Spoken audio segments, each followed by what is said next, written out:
Sean Spicer is the communications director for the Republican National Committee, and he joins me now. Sean, Donald Trump has been slamming the media, the polls, saying they're rigged, rigged, rigged. Right. You do your own polls. I'm going to say some of them are probably ours. What do they look like to you? Well, it's not just the polls. The polls are a snapshot in time.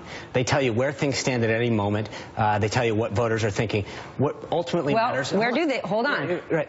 I want to go to that one, but then where do they stand? That's what I was going to say. What matters right now is we've entered this period of early voting and absentee voting, okay, where actual voters are actually voting. And you start to look through these early vote states. You take Florida, for example. The Republicans are ahead in absentee ballots requested and returned. We're 850,000 voters ahead of where we were in 2012 in terms of people who have requested a ballot. In Iowa, the last 5 days, we've led early vote. Democrats are down 82,000. Nevada, they're down 3,000 votes from where they were in 2012. We're up. North Carolina, the Dems are down 17,000 votes. We're up in the first 5 days of early voting. The point being is that I think that if you're a guy like Trump, you're frustrated with the facts that the polls don't necessarily show where the actual votes are going as we enter this period of early and absentee ballot voting. Those are actual voters actually voting for votes that count. Polls are done where you take 400 or 500 samples in a state and get an idea with a margin of error of plus or minus 4 or 5 to get it. And they're important, don't get me wrong. They give you a snapshot of where a race is, where it's going,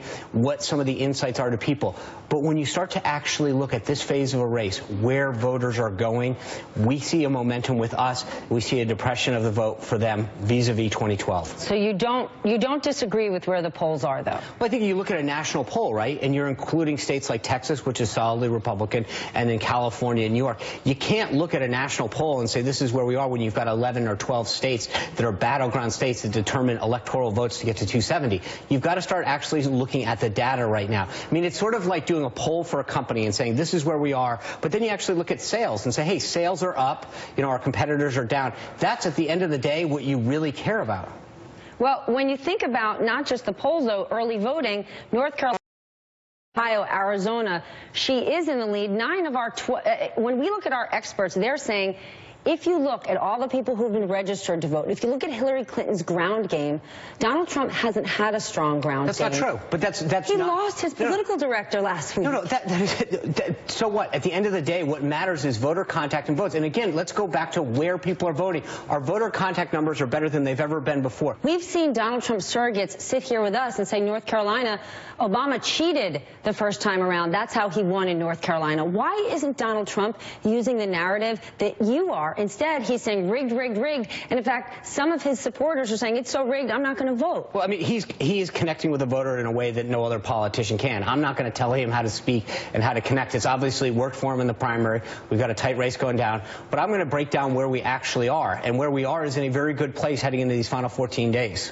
So if the polls continue to look where they are today, or if they get worse, is there a point where you turn the spigot off and say, we can take RNC dollars? What I'm going to look at is continue to look at data and votes and voters. Polls are data. No, they're not. They are a snapshot and a sample. There's 400 people or 500 people. Data is a snapshot. No, votes count. And when you actually look at who's returning an early vote or an absentee ballot, who's requested one and then returned one, that's what matters. On Election Day, you can ask Al Gore how this worked. I mean, there is no President Gore because at the end of the day, George Bush got 270 plus electoral votes, okay? That's what counts. And so you can tell me all along about how the polls are, and I'd love to be up, don't get me wrong, but at the end of the day, I'd rather have more votes than less votes, especially in these battleground states, and that's where we're headed. You have been a Republican a lot longer than Donald Trump has. You will still be after November 8th. When you log on to Facebook at 6:30 and start to see this new Trump media wing,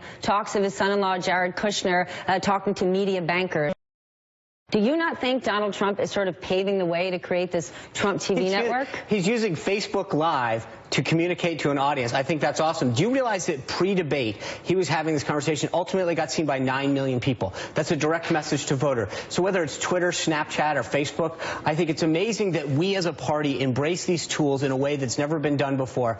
And 2 years ago, it was the Republican Party is lagging behind on social media. Then we do these highly successful events on Twitter and Facebook, and everyone says, oh, look at what you're doing with them. They're hugely successful. They're reaching an audience that isn't that isn't going through the filter of the mainstream media. I think it's great. Hugely successful. He's hugely popular. When you look at his numbers, he's more popular than Paul Ryan. If he doesn't win this election, what does the Republican Party look like mid-November, especially because in the world of Donald Trump, you've got millions of people who adore him, who like him more than they like Paul? Well, first, I think we're going to win in November, and so they'll get a chance to see a Republican president and a Republican Congress, Speaker Ryan and Leader McConnell, put together an agenda of change. You do think you could win this election? Absolutely. I wouldn't be here if I didn't think so. Do you think you're winning? I think it's a tight race. I think in a lot of these states, we're up within the margin of error. But I think what's most important, when you get to the final phase of a campaign, you want the momentum with you. You want the wind at your back. That's where we are now.